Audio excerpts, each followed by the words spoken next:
over its body other than the face itself.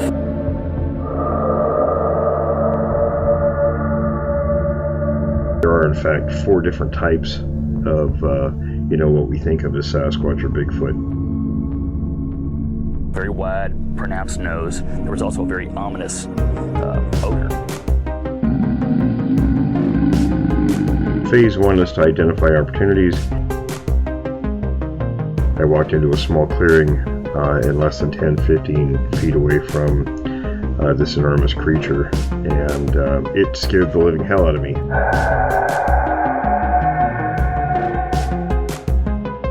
Phase 2 is conducting investigations both of witnesses and locations.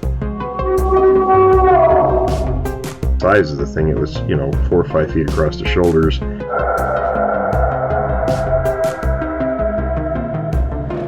Phase 3 is profiling research areas, what's there, how they move, feeding, things like that.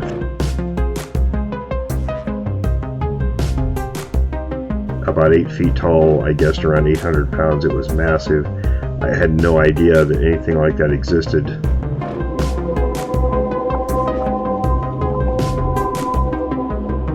Phase 4 is create an intercept plan.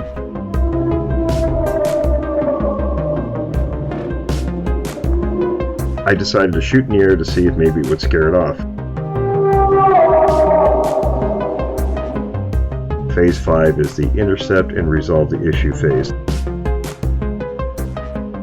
It didn't do anything, didn't react, and then I heard a noise from my right rear, and from out behind some brush come another one and walked over by the first one. That's when I decided to do what the dog did. I took off running.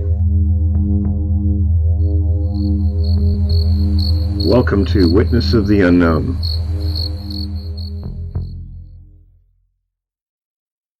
Well, I guess... Yeah, I'm with you. I guess it's just best if you... I don't really have any set questions. I just sort of ask people to go through, what they've experienced. Okay, well, do you have a computer where with the address that I gave you? I'm online, but I don't... Let's see, I don't have it. I have it pulled up right now.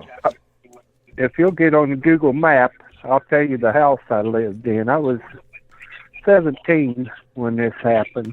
Okay. It's been a lot of years ago. And okay.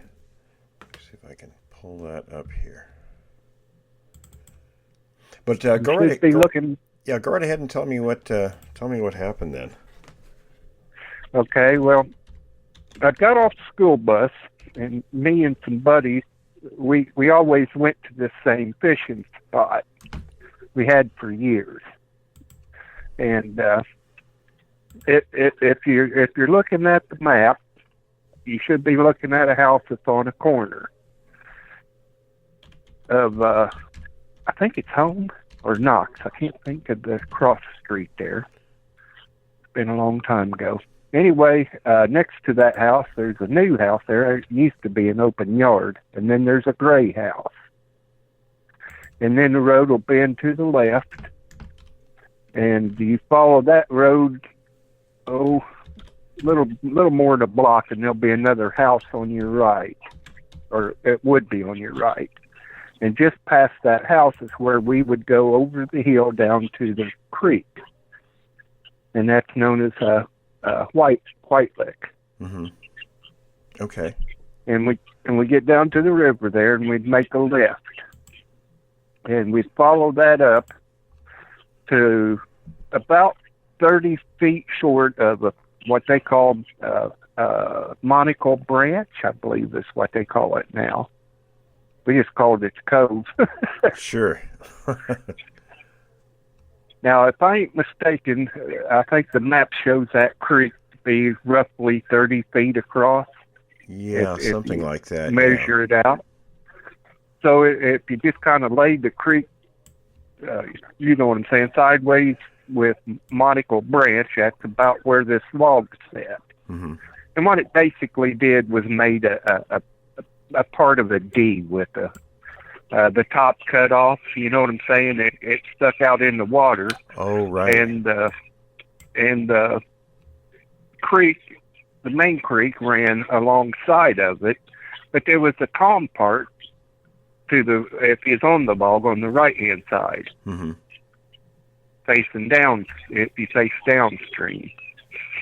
And I got off the bus and changed clothes, and I got down to the log first, and you wanted to get to this log first because whoever got there first got the end of the log, which was the best fishing spot. So I'm there by myself, and I've baited up and fishing and sitting there trying to will these fish to bite me. You know, the stare you give your line and how you're hoping this thing's going to get a bite. And I get to hearing like leaves being crunched. And there's no bears in Indiana that I'm aware of. I've never heard of one there. There may be, but I've never heard of one there. So the only thing it could have possibly been making this noise is deer.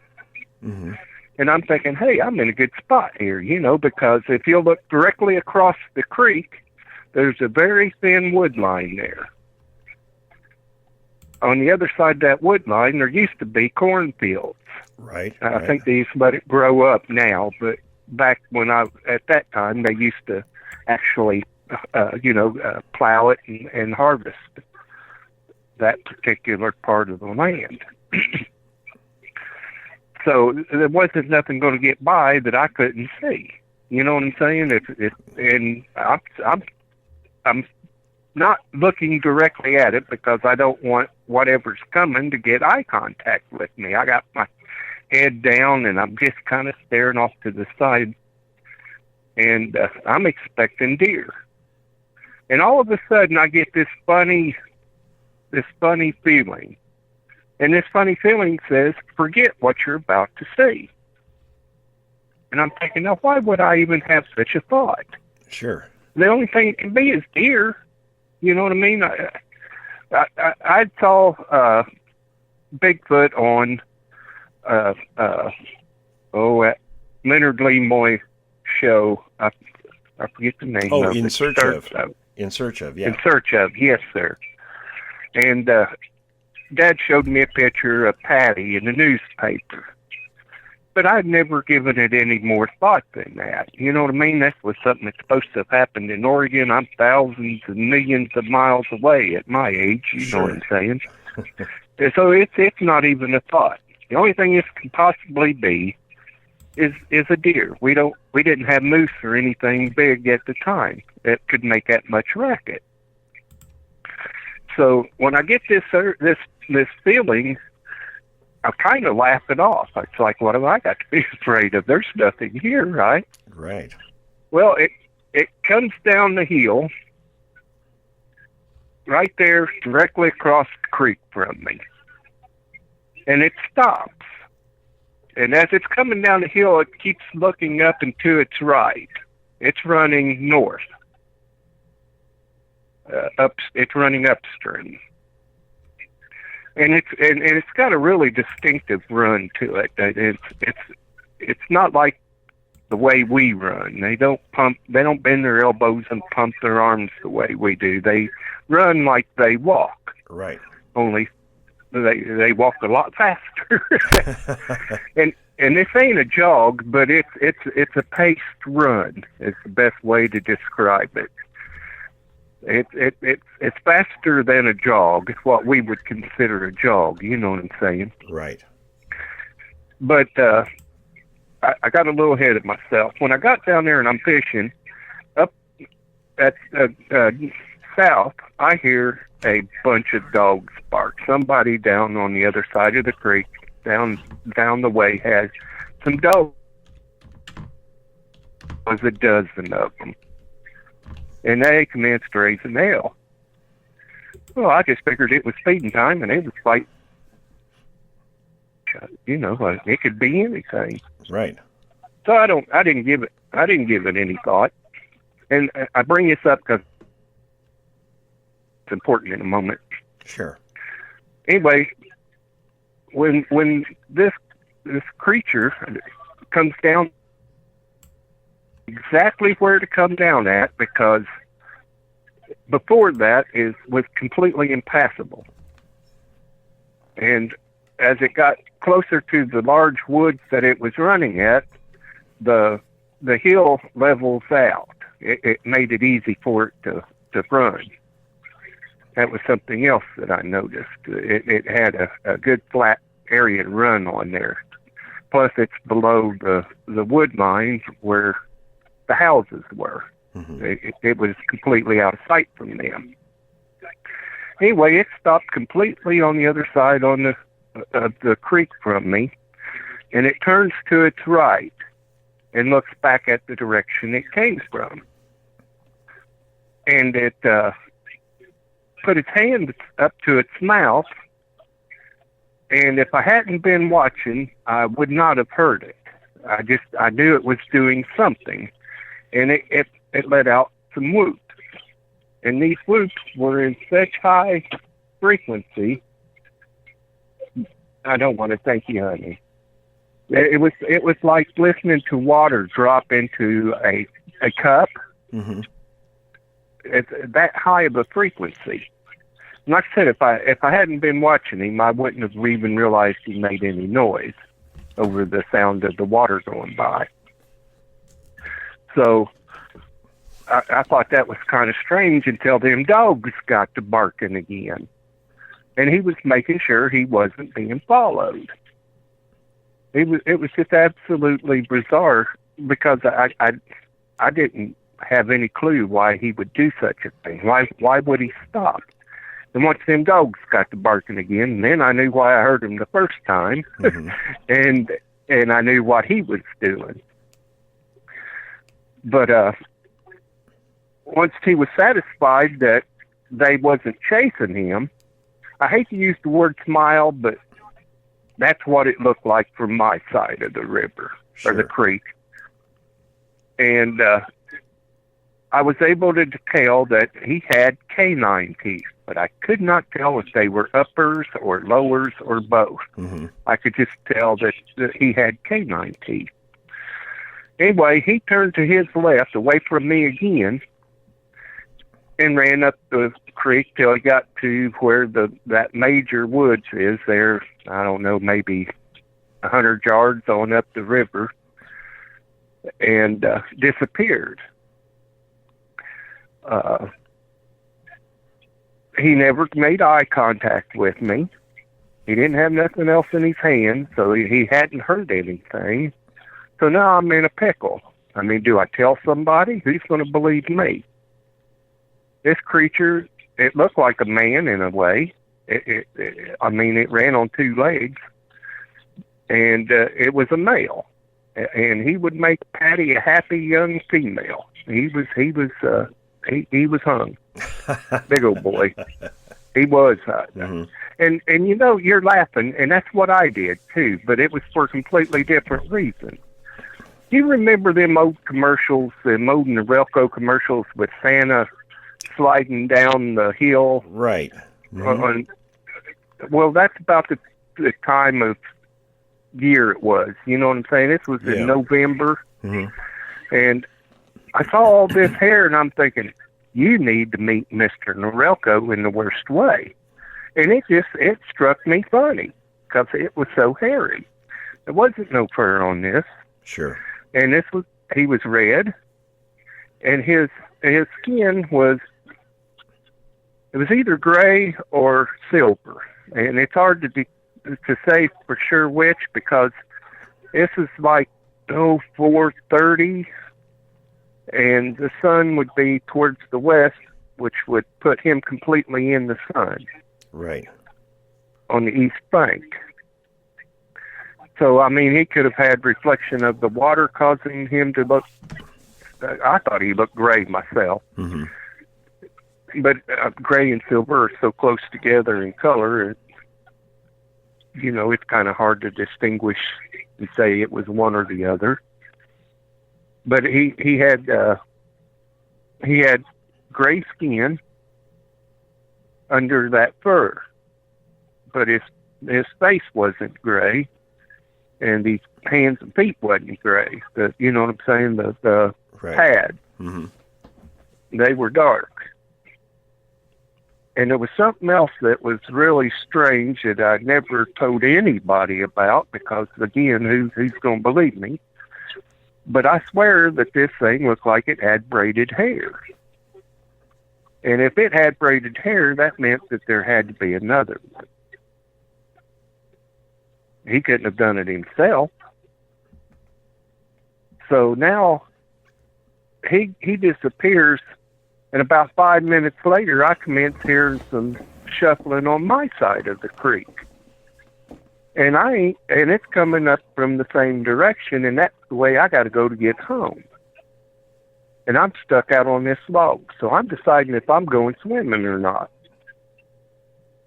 I wasn't afraid until I heard this coming at me again. You know what I'm saying? And it turned out it's my buddies. And I asked them, I was like, have you guys ever seen anything strange down here? And they was like, no, why? I was like, no reason. I was just wondering. But we did hear wood knocks before down there. It sounded like somebody hitting a tree with a baseball bat, and that's what we thought it was at that age. Sure. Because that's exactly how it sounds. But but the hair on this, when he raised his arms up to make that whoop, he cupped his mouth kind of like Tarzan. And the hair that came down from his arms was 3 to 4 inches long. The hair off his head was, I want to say, closer to 8 or 9 inches, maybe a foot long. And you're going to ask me how tall he was, and I can't really give you a good idea of that. Mm-hmm. No, there wasn't nothing between him and me but that creek, but I'm sitting right on the water line on a log. It's maybe 6 inches above water. And he's coming down off the hill. I'm not going to stand up and get noticed. You know what I'm saying? Right, absolutely. So I'm kind of, I can't give you a good description of how tall he was. He was big as a man anyway. Mm-hmm. He weighed, if I was to put a guess on him, between 250 and 300 pounds. Mm-hmm. But he was stocky. He wasn't a big belly, fat patty one that you see. This fella was more stocky. Mm-hmm. And he had a head at the time I thought looked like a pine cone. You know what I mean? How it's wide at the bottom and narrow. It comes to a pointy top. Kind of like a gorilla. Well, yeah, like a gorilla, but at the time, like I said, I thought pine cone because that's what it really looked like to me. Mm-hmm. His eyes were dark. I couldn't tell you if they was black or brown. That's too far for me to tell. But the run was, the way it ran was distinctive. But after it made those whoop sounds and them dogs got to barking, like I said, he kind of gave a smile and a huff. Like he was pleased with himself for losing these dogs. Mm-hmm. And he turned to his left and commenced and took off running. He took 2 or 3 steps and then took off running again. And the hands, they kind of make not quite a 45-degree angle from the body when they run. Mm-hmm. But it looks similar to that, and the arm, and what really swings is the lower arm and the hand. The upper arm don't really move much. Yeah. That's about all I can remember right off the top of my head. I mean, if there was a way to see one, that was the way to see it. Yeah, absolutely. I mean, you're not too close. Well, it was close, but I was never in any danger. I didn't feel in any danger because it never looked at me. So I never felt threatened. It was actually more magical for me. Sure, you know what I mean? It was kind of ignoring 17 you. And, yeah. Well, I don't think it even realized I was there. It could be, right. To be honest with you. Because that log had been there for years and years and years. We'd fished off that thing for at least 8 or 9 years anyway.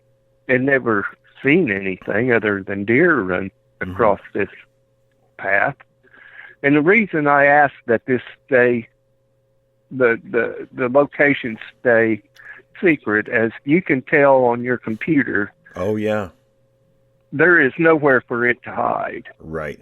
Mm-hmm. And that's the only way it can go from one set of woods, which is south of the bridge of Brooklyn, and north of where I was sitting at. It's all open, and there's no other way for it to go. Right. Mm-hmm. And if anybody's sitting on my side of the creek, they can't miss seeing it. True. You know what I mean? Mm-hmm. It's a sitting duck if somebody has a weapon, and they have to go through there to get from one set of woods to the other. Right. Mm-hmm. Yeah, and I've sat and thought about this because I was actually going to change my mind about telling you about this because, one, sooner or later, it's going to get proven that they exist. True. And the instant it does, this is going to cause some real problems. If you'll think about the movie Jaws, look at how many sharks almost became extinct because of that movie. Mm-hmm. And even to this day, people won't swim in the ocean. Very true. So what does the government do when it's proven that these are real? Do you put a hunting season on them? Well, if you do that, now you've made a creature that seems willing to share the woods with you and try not to be seen to something that's going to be very hostile towards us when they see us out in the woods. Not to mention, you're going to have a whole bunch of human beings out there willing to shoot anything on two legs. Which is not a good thing. That they see running out in the woods. I've been shot at hunting, when a guy is supposed to be shooting at something with four legs, and my dad and I were by my pickup out in a clearing, and a guy shot at us. So, yeah, exactly. So now you've got anybody that would go into the woods are heavily armed. Think of all the people that will no longer go to the woods. How does the parks take that hit financially? You know, this is going to be a huge issue. It's not like you're going to catch one, throw it in a zoo, and then repopulate them to make sure they don't become extinct. Right. And this is something that people that's trying to prove these things real really need to take into consideration. I mean, would you personally want to be the reason that these become extinct? Yeah, I don't really think too many people would go out shooting, honestly. Number one, because they're extremely hard to kill and catch up with. So I think it would be a futile attempt in most cases, but I don't think the government would allow that anyway. Okay, so now you're going to make it where they're protected, which I would prefer, but that even comes with consequences. At some point, they're going to say, hey, these guys ain't no threat to us. Right. And they become braver. Uh-huh. So there's consequences either way you go. It's not like you're going to put them somewhere and say, you got to stay here. This is true. They don't understand boundaries. They're going to go on about their normal day the way they have for thousands of years. Yeah, very true. So it's a real nightmare. I'm sure the government's thought about this. Oh, there ain't a doubt in my mind. I have no doubt. I have my connections. Right. Well, there's three types of people in this world as far as this subject's concerned. There's the people that believe they're real. There's the people that don't believe they're real. And then there's the people that know for sure. And that's all there is. That's right. I don't know. It seems like I saw in a video that you'd told about an experience that you had, which means you know. I've had two sightings, yes. So you know. I know. Do you understand what I'm saying? Mm-hmm. Nothing I've said today is going to convince somebody that's never seen one way or the other. That's correct, yes. And that's the only reason I'm talking to you. You know, because my encounter isn't going to convince anybody. Only people that's actually seen them will know if I actually saw one because they've seen them. They know what they look like. They know if I'm telling what I saw. And I tell everybody I talk to the same thing. And I've had so many people that contact me. They'll hear somebody's account and they'll say, well, that's pretty similar to what happened to me. And they may not have ever told anybody. I had talked to a guy back in the 80s, just out of the blue. My girlfriend and her kids and I were out in the snow, and this other family was out in the snow, and the kids were all playing, and the guy walks up to me, and I had a camera around my neck, and he says, "Oh, you getting any good pictures?" And I kind of chuckled, and I said, "Well, I hope so." I told him what I was doing, and he said, he kind of looked sheepish a little bit, and he says, "Well, I had an experience 17 years ago." And he saw the exact same creature I saw the second time. Actually, it was around that same time. They were hunting, and this thing walked right up to the tree line, or up from the tree line towards a group of him and his friends who were, I think they were elk hunting, standing around the fire one evening, and it just kind of stood there and looked at him, and then it walked back off in the timber. And his wife come up and she says, "You never told me that story." So I was the first person he told in all that time, and it's just because I had seen something. Well, I probably saw the same creature he did. Well, I mean, who else is going to believe you? This is true, but it really, you know what I'm saying? It really helps. I'm a people. 17-year-old. Oh yeah, right. I was 16 the first time I saw one.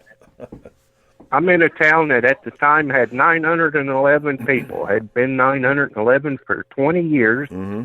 We figured that every time a woman got pregnant, a man left town, and just kept the population the same all them years.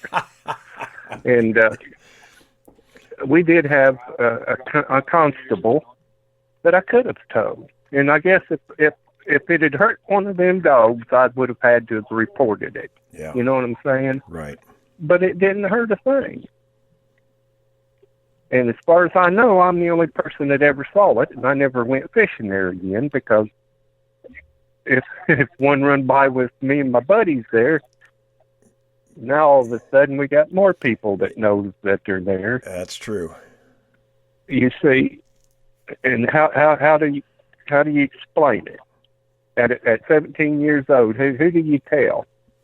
Well, I couldn't tell Mom and Dad because they wouldn't let me go back out in the woods again. I mean, I didn't fear it. I didn't have a fear of it until I heard my friends coming up the path on my side of the creek. And they wasn't talking, I just heard them moving.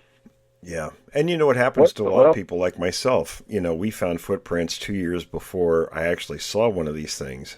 And, of course, we were excited, me and my buddy Mark. We come back to my house, and we're telling my parents and sisters, and they laughed at us. They made fun of us. So we quit talking about it, except to our other friends who had seen the tracks also. And that happens a lot. Well, I never did go over to that side of the creek to look for tracks. It's a long walk to go around, across the bridge, come back up, you see. And I didn't know the farmer that owned that property. Wasn't going to wait across the creek, you know what I'm saying? So right. It was just never something that I did. I was fortunate enough to see one, so I know, I know if they're real or not. Mm-hmm. And I always just felt fortunate to know that, because there's so many people that don't really know. Right, exactly. They suspect, maybe, or they can even believe it. But until you actually see it, you don't know it. Exactly. Mm-hmm. And I it let me see it.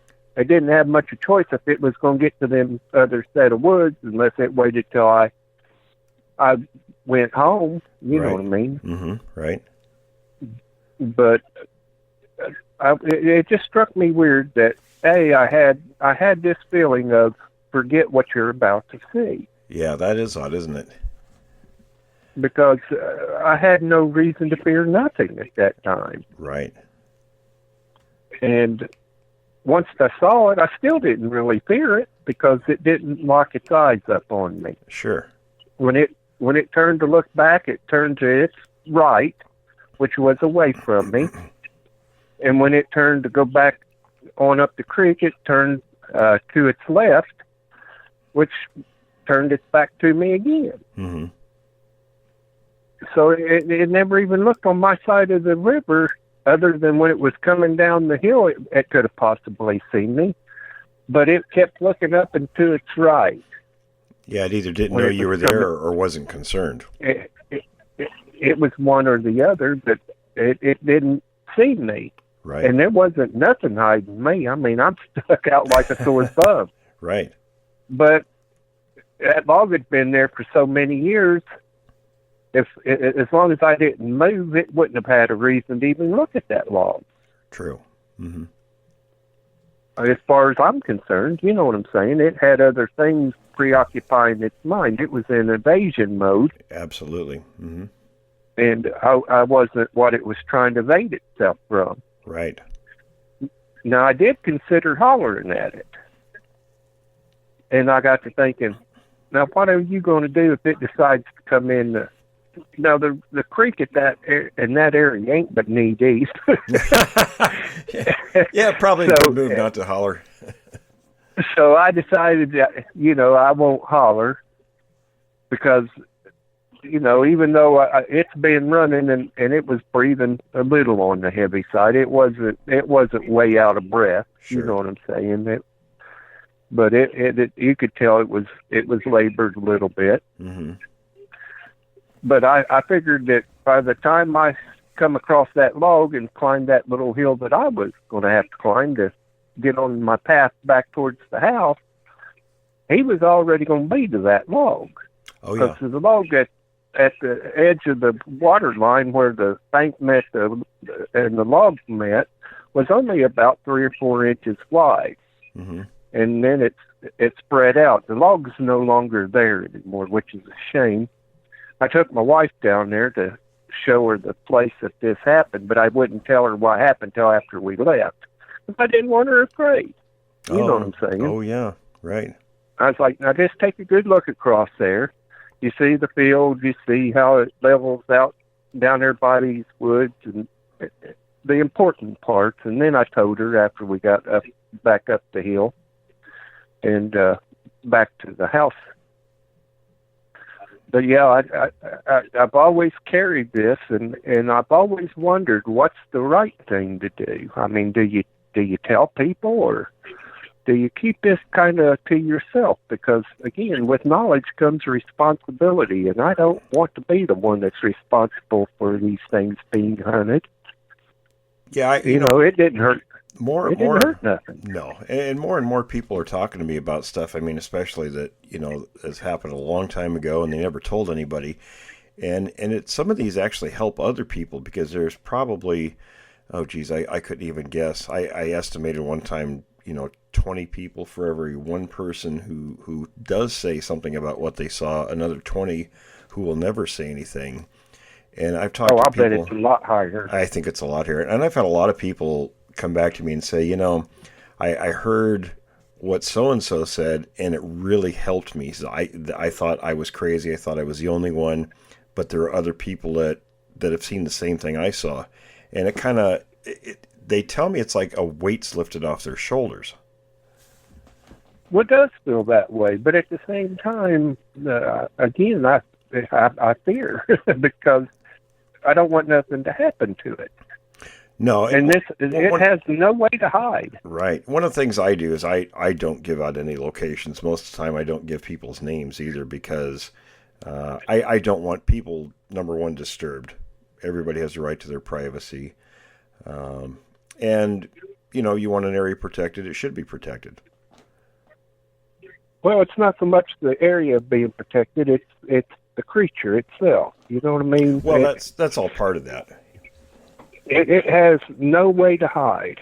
If it was even a fighting chance for it, that would be different. And they're really finicky in their behaviors when it comes to their feeding behaviors in an area and how they move and everything. You get a bunch of people that go messing around in those places, and it can totally throw their patterns off. And especially in an area like what you're talking Sure. about, they're pretty limited. on where they can go and how they can move through an area. If that's disturbed, Absolutely. you don't want to disturb that. No, I don't, because it's just going to make them hostile. Yeah, and I've seen it happen time and again, and it really upsets me when that goes on. I just, it's the most unlikely place in the whole world to see one. You know what I'm saying? That's not a likely area to see one. Oh yeah, but you'd be amazed. It ran right by houses to get to there. Sure. Right past back doors. Right. And I'm amazed that them dogs didn't get whoever owned that house out the back door trying to figure out what them dogs was raising hell about. But them dogs was almost to the bridge. I mean, I could hear them clear as that far. Mm-hmm. And like I said, I just thought it was probably feeding time. They was fighting over who was going to get the dish. You know what I mean? Right, absolutely. If you get a bunch of them together, they're going to do that before you can get all of them fed. If you're feeding them by dish. Mm-hmm. So that's what went through my mind. At 17, what else could I possibly think is happening there? Right. Well, once it stopped and turned back, and like I said, the pitch was extremely high frequency. If I had not been looking at it, I would not have heard it, because I didn't realize what was going on when he turned and looked back until the dogs got to barking again. And then I understood what was going on. Yeah. It knows that them dogs can hear at really high frequencies where humans can't. Mm-hmm.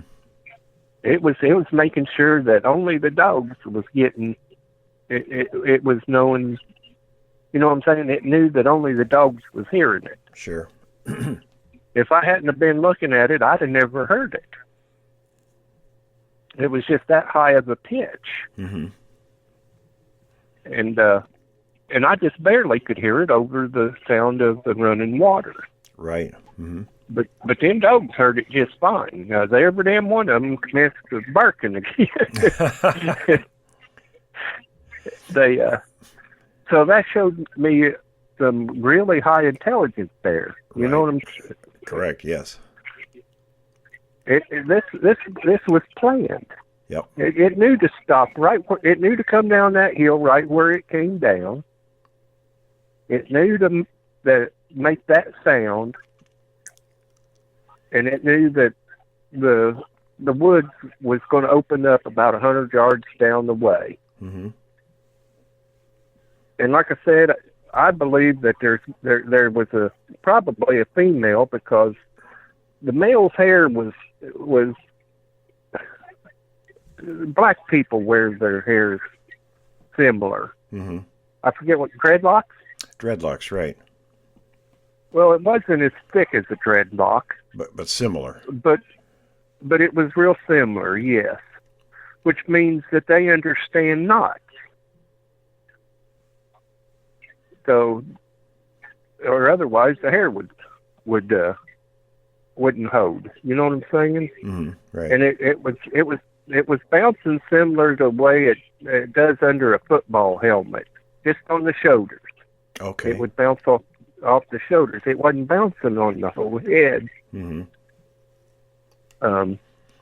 Which means to me that there had to be at least one more. Right. Most likely. Somebody had to do it, and I don't think it sat down for a person doing hair that, you know what I mean, that sure, to do it. Well, listen, Alvin, I need to run. I really appreciate you telling me this. Keep in touch, and hopefully we can chat again. Well, I'd heard somebody saying that it's never a good experience when you see one, and I had to say something, because mine was. Right. If there was a way to see it, that's the way to see it. Absolutely. I totally agree with that. It was a magical moment. It was life-changing for me, because I do know. You know what I'm saying? But right. Yeah, I just had to contradict what I'd heard on your show from somebody else saying, well, these things are all dangerous, and they just, well, maybe they can be. But there is ways to see them that's not dangerous, and they use waterways to travel. they ain't gonna get far away from water. They know that they got to have water. Right. So creeks and rivers are going to be excellent places to find them, and that's something else that I hate to even say out loud, because I've given good information here that a lot of people just don't know. They don't know that they can make dogs bark without you hearing them. You know, people don't know this. Sure. But you know, by giving this information, I'm making it easier to find them. When that ain't really my purpose. My purpose is to let you know that I actually saw something, and you already know if I did or not. Absolutely. You already know. I can't make these things up. Well, I could, I guess, but it would be pointless. You know what I'm saying? Exactly. It's absolutely pointless. Absolutely.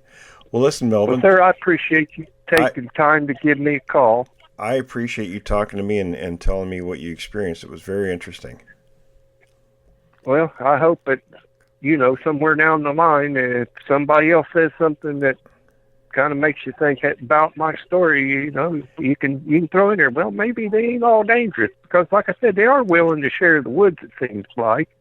And they seem to try real hard not to even be seen. Right. So before we go crazy hunting on them, we need to figure out what we're going to do when they do become proven real. Exactly. I wish that somebody would start a site with that kind of thought in mind. Thanks, everyone, for joining me this week.